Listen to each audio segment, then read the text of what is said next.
दोस्तों, तो कैसे हैं? मानो एक दिन आप बैंक गए और वहां पे कोई इंसान ना दिखे, सिर्फ रोबोट्स ही रोबोट्स जो आपका न्यू अकाउंट ओपन करवा रहा हो, या तो फिर लोन अप्रूव कर रहा हो, या तो फिर फ्रॉड को पकड़े। थोड़ा अजीब लग रहा है ना? लेकिन ऐसा फीचर दूर नहीं है, क्योंकि अब आरबीआई खुद एआई को इंडियन बैंकिंग सिस्टम में लाने की तैयारी कर रहा है। हाँ, एआई, आर्टिफिशियल इंटेलिजेंस।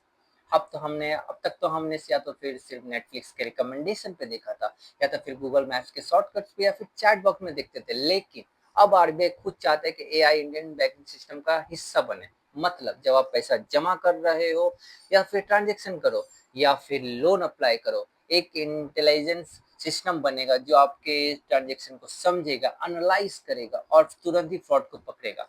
है ना मजेदार? इमेजिन करो, अगर कोई आपके अकाउंट से गलत ट्रांजेक्शन करने की कोशिश करे, एआई उसे तुरंत डिटेक्ट करके आपको अलर्ट नोटिफिकेशन भेज देगा। और रहा लोन अप्रूवल के लिए पहले कितना टाइम लगता था, लेकिन अब एआई उसे डेटा एनालाइज करके पहले ही आपको डिसीजन बहुत जल्दी करके दे देगा।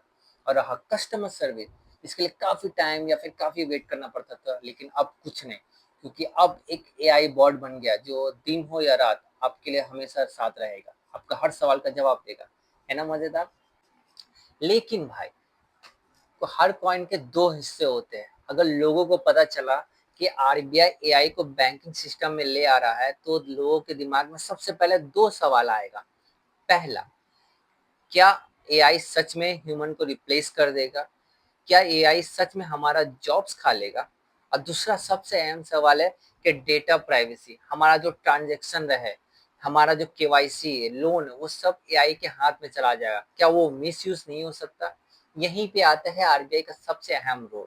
आरबीआई ने एक ऐसा फ्रेमवर्क बनाया है जो आरबीआई खुद एआई को रिस्पॉन्सिबली यूज करना सिखाएगा। मतलब ट्रांसपेरेंसी रहे, डेटा सेफ रहे, ह्यूमन सुपरविजन हो। एआई को टूल बनाया जाएगा हमारा सपोर्ट के लिए, ना ही रिप्लेसमेंट के लिए। अब बात समझ आई आपको? एक तरफ convenient speed of fraud detection रहेगा, तो दूसरी तरफ लोगों का डर, जॉब से खोने का, प्राइवेसी खोने का, उसका चैलेंज रहेगा।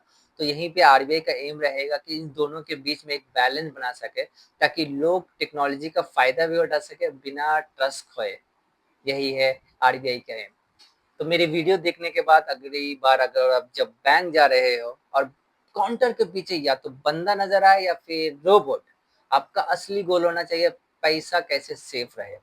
और यही चाहता है हमारा आरबीआई। आरबीआई चाहता है कि हमारा फ्यूचर बैंक थोड़ा सा स्मार्टर, थोड़ा सा सेफर और थोड़ा सा रोबोटिक होना चाहिए। तो फाइनेंस समझने का है नया तरीका, इसलिए सब्सक्राइब करो फॉर्च्यून हिकाया। मिलते हैं, जय हिंद।